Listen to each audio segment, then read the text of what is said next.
Mananalo ko.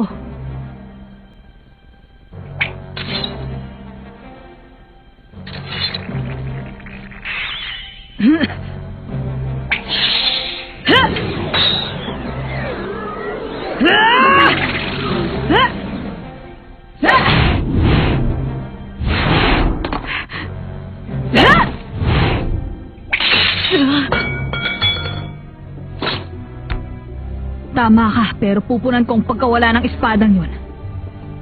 Humanda ka! Ha?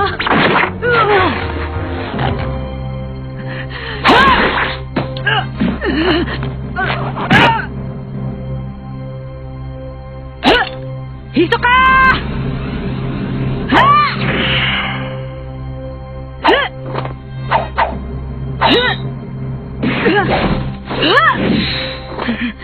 Hisoka!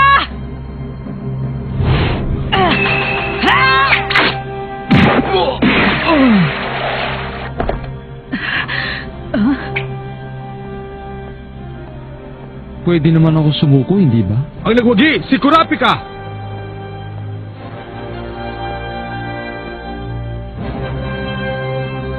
Ang ikalawang laban sa huling pagsusulit, si Hanzo, laban kay Gon. Kahit ano pang isip ang gawin ko, hindi ko talaga maintindihan kung bakit si Gon ang ilalaban kay Hanzo. Kapag tinignan mo ang resulta sa mga naunang pagsusulit, malaki ang lamang ni Hanzo kaysa kay Gon. Hindi naman sa may kinakampihan ako. Pero parang hindi naman patas. Mas magaling at mas malakas talaga si Hanzo. Sa bagay, tama ka dyan. Ayon sa paliwanag ng ating chairman, ang pagkilatis ang pinaka-importante sa lahat. Hindi mo ito basta mahuhusgahan. Siguradong mataas ang nakuha ni Gon sa parting yon. Sa madaling salita, taglay niyang katangian ng isang tunay na hunter. Kaya lang, malaki talaga ang lamang ni Hanzo sa labang ito. Magandang araw sa inyo. Ako ang magiging referee ninyong dalawa. Ang pangalan ko ay Masta, ang inyong lingkod. Teka, ikaw yun! Ikaw yung sunod ng sunod sa akin o ika-4 na pagsusulit. Alam mong sinusundan kita? Siyempre naman, sa ika-4 na pagsusulit, ang bawat aplikante ay mayroong isang hukom na nagbabantay. Tama ba? Malamang napansin din yun na iba pang aplikante. Hindi ko yata alam yun ah. Nakakahiya ka. Hindi ko na sinabi sa'yo dahil akala ko alam mo. Hayaan mo magpasalamat ako sa iyo, Ginong Wes. Ano? Alam mong naipon ko ang 6 na puntos sa ika-4 na pagsusulit na walang kahirap-hirap. Pero siguradong mataas ang puntos ko sa'yo. Ngayon? Siyempre, utang ko sa'yo yon. Dahil wala kang kinikilingan, patas kang humusga. Sa bagay, kayang-kaya ko naman talaga. Siya nga pala, Ginong Wes. Meron lang akong gustong linawin sa'yo. Ano yun?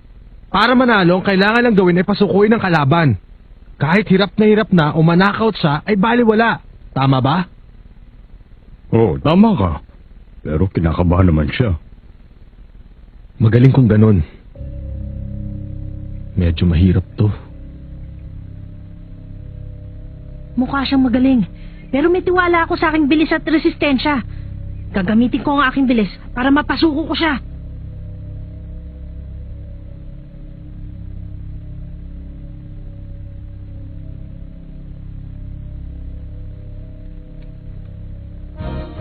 Handa! Simula na!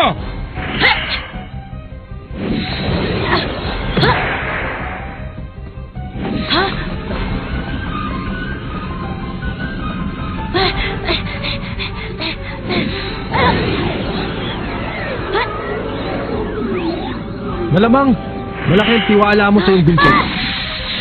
Tama ba ako?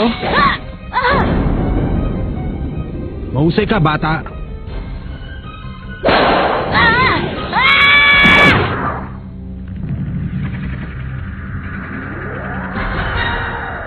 Masyado ka pang bata, pero mahusay.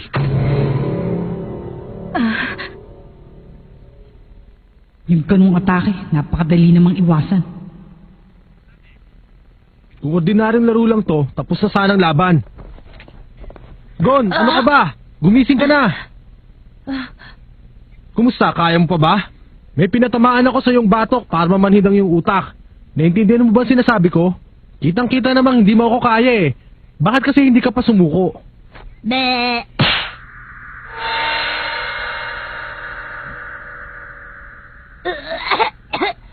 Mag-isip ka mabuti, bata.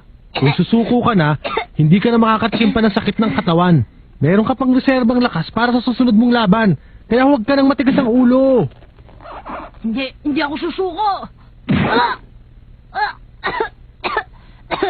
Sabihin mo na. Gawin mo na kung anong gusto mo.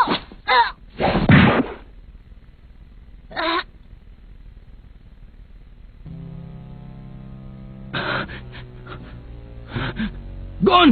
Sumuko ka na sa kanya! Meron ka pa pag-asa, tama na yan! Leorio, kung ikaw ang nasa posisyon ni Gon, masasabi mo bang susuko ka?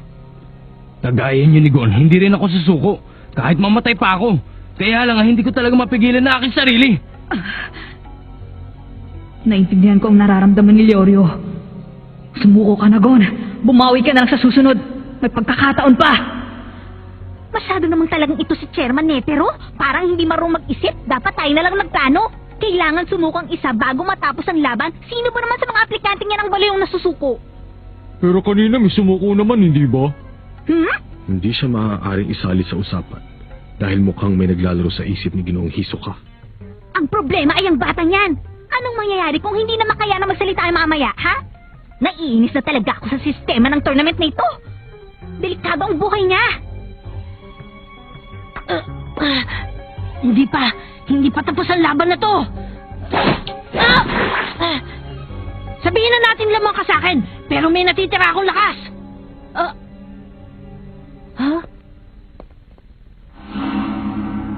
Sinabi ko naman sa'yo na mamamanhid ang iyong utak sa ginawa ko. Malamang ngayon ay wala kang nakikita. Inaamin kong matibay ka pero hindi na ito larong pangbata. Hindi lahat ng bagay madadaan sa tibay ng loob. Gaya ang sinabi ng kaibigan mo kanina, isuko mo ng labang ito para may matira ka pang lakas sa susunod na pakikipaglaban. Patawad, mukhang pandinig na lang ang ginagamit mo sa iyong pag-atake. Kaya pinaralis ako muna na sandali ang iyong kaliwang tenga. Kung susuntukin ko pa ang kanan mong tenga, baka hindi mo na magawang makapagsalita. Kaya hahayaan kong makarinig ka pa. Huwag mo nang pahirapan ang sarili mo. Kailangan bang humantong sa ganito? Aray, naririnig kita kaya lalaban pa ako. Hindi mo ako mapapasuko. Oo nga pala. Muntik ko nang makalimutan na malakas ang iyong tenga. Gon! Kailangan mo yan! Para ma-press ko na kaunti!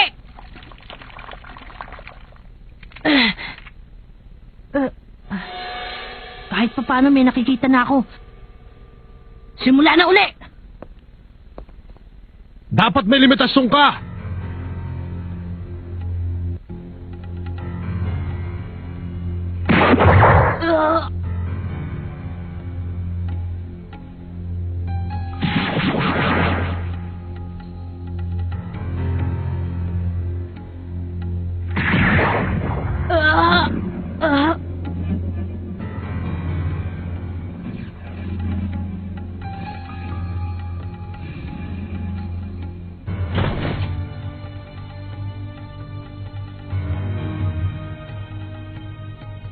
Mahigit na tong 3 oras. Chairman, hindi pa rin ba natin sila pipigilan?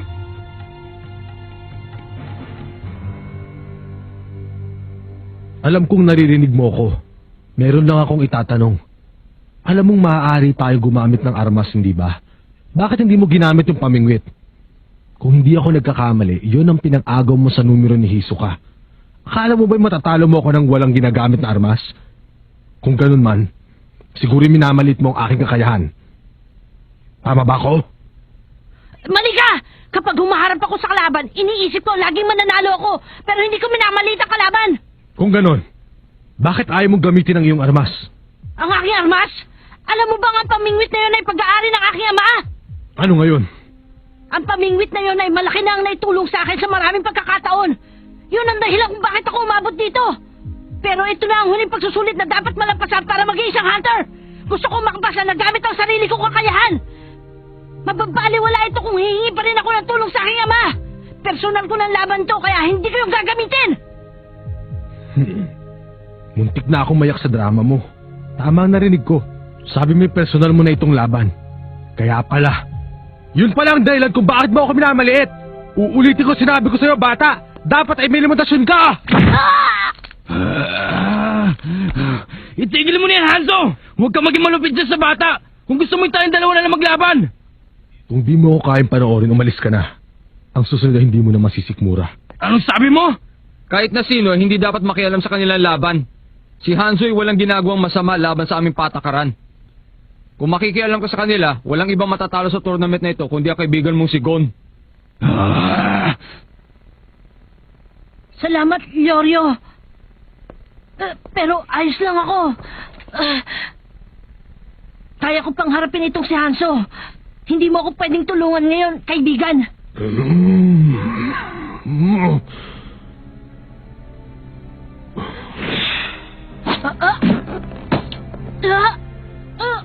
Sumuko ka na, Gon. Sumuko ka na! Sabihin mo lang, suko na ako! Kaya ko pa!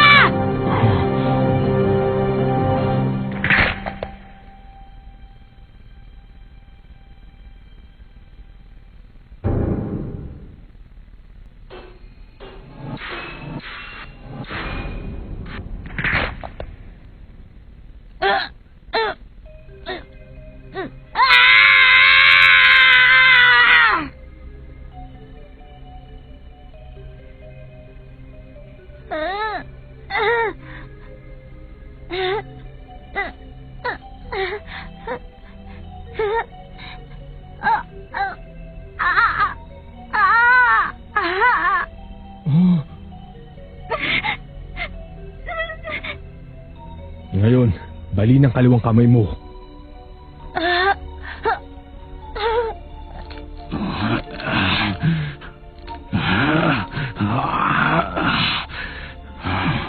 Kapag sinaktan ka pa ni Hanzo, sana'y mapatawad mo ako, Gon. Murabi ka, huwag mo akong pipigilan. Tigilan? Bahala ka. Gawin mo ang gusto mo. Basta ako. Pareho tayo nararamdaman. Gon, ang katigasan ng kanyang ulo ay hindi nakagaya ng dati. Ang puwersang nagtutulak sa kanya ay hindi nakapareho sa amin ni Leorio. Siguro, hindi pa rin maalis sa kanyang isip ang hirap na nalampasan niya sa kuweba. Pero kapag hindi siya sumuko kay Hanzo, baka maparalisa ang buong katawan niya. Siguro hindi mo na makaya na nararamdaman mo, kaya makinig ka.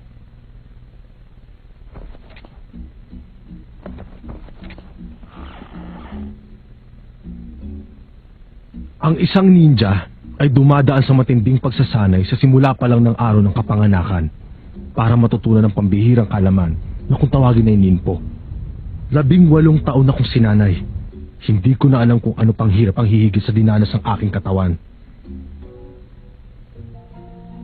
Noong kasing edad kita, maraming buhay ang tinapos ko sa pakikidigma. Kaya kung laban lang ang pag-uusapan natin, ang masasabi ko'y hindi ka mananalo sa akin. Ang may papayo ko sa'yo ay sumuko ka na lang at aminin ako ang panalo.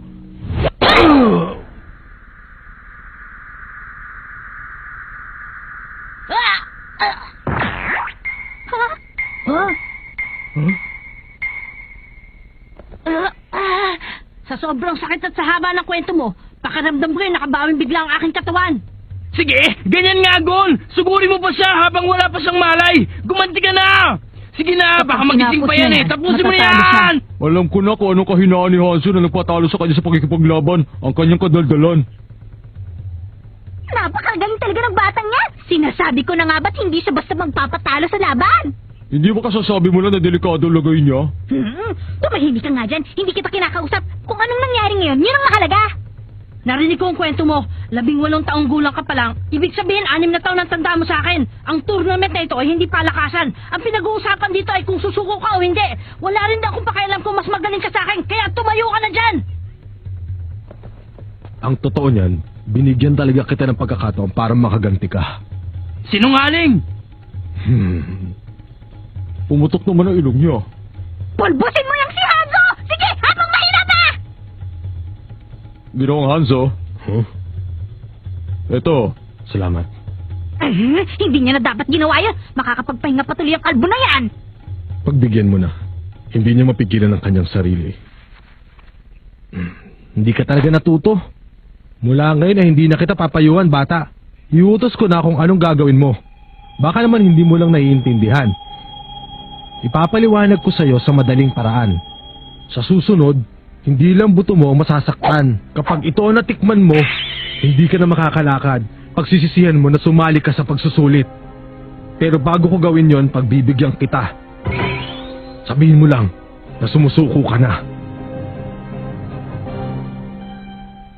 Nalilito na ako! Oh? Huh? Ayoko kasi magkaroon ng maraming sugat sa katawan. Pero ayoko rin sumuko sa laban. Mabuti pa, ibang laban na lang ang gawin natin. Ha? Ang kulit mo talaga! Tingnan mo nga kung ano ng kondisyon mo ngayon! Nakakagulat naman yung batang yan, pero sa tingin ko'y seryoso sa kanyang sinasabi. Tingnan niyo, naguguluhan na rin si Hanzo, oh.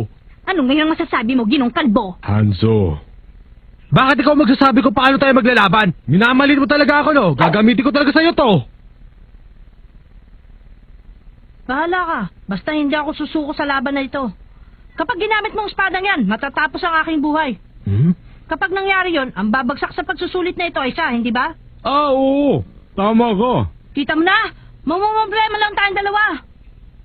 Mabuti pa, pag-isipan mo, Hanzo. Okay? Ibang klase talaga siyang mag-isip. Kontrolado na niya ang sitwasyon. Ang tenga ng lahat ng tao ay hinihintay ang kanyang sasabihin. Tama ka dyan. Ano ba nangyari? Wala namang pinagbagong lahat. Hindi lumakas si Gon kaysa kay Hanzo. O bumalik ang nabalay ng buto. Bakit ba? Bakit para yatang bigla na lamang guminhawa ang magaspang na hangin umiikot sa silid na to? Alam ko na, iyon ang nasa likod ng lahat. Ano bang ibig mo sabihin?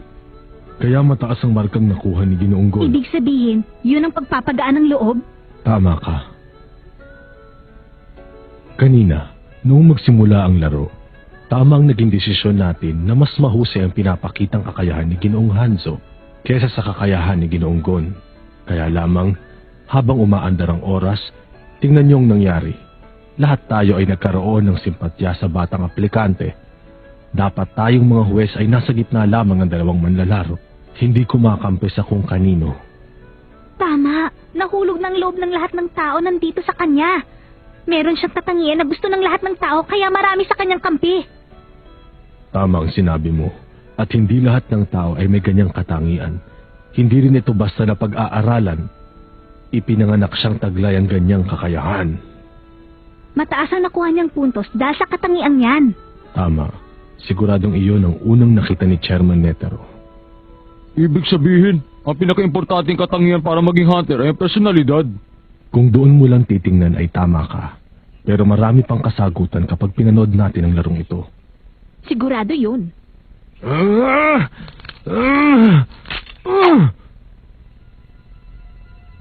Kahit na hindi ka pa rin magtatagumpay. Kapag ikaw ay namatay, wala kang pag-asa. Kapag tinapos ko ngayon ang buhay mo, bumagsak man ako ay maaari pa ako sumali sa mga susunod na pagsusulit. Sumuko ka na! O ito lang yung magiging katapusan! Tama ang sinabi niya, Gon. Kahit saan pa natin daanin, hindi mo siya matatalo sa laban. Napakalaki ng pinagkaiba niyo. Hindi mo makakain lampasan ang kakayahan niya agad-agad.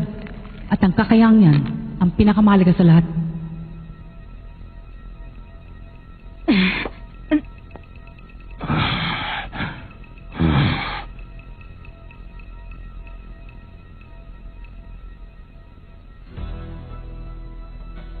Ano ka ba?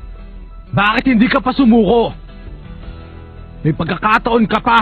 Pwede ka pang sumali sa 1 taon. Bakit ayaw makinig sa akin? Huwag mong sabihin pagpapalit mo dito ang iyong buhay. Ano mapapala mo kung patay ka na? Sabihin mo bakit ayaw mong pang sumuko? Dahil sa aking ama, hahanapin ko siya. Ang aking ama ay isang mahusay na hunter. Hindi ko alam kung nasa na siya ngayon. Pero naniniwala ako magkikita pa rin kami balang araw. Pero kung susuko ako sa'yo, may pakiramdam akong hindi na mangyayari yon. Kaya, bahala ka na. Kapag hindi ka sumuko, tapos ka na. Inuulit ko, bahala ka. Ikaw talaga. Tigas ng ulo mo. Patawad, wala na akong magagawa. Tapos na ang laban!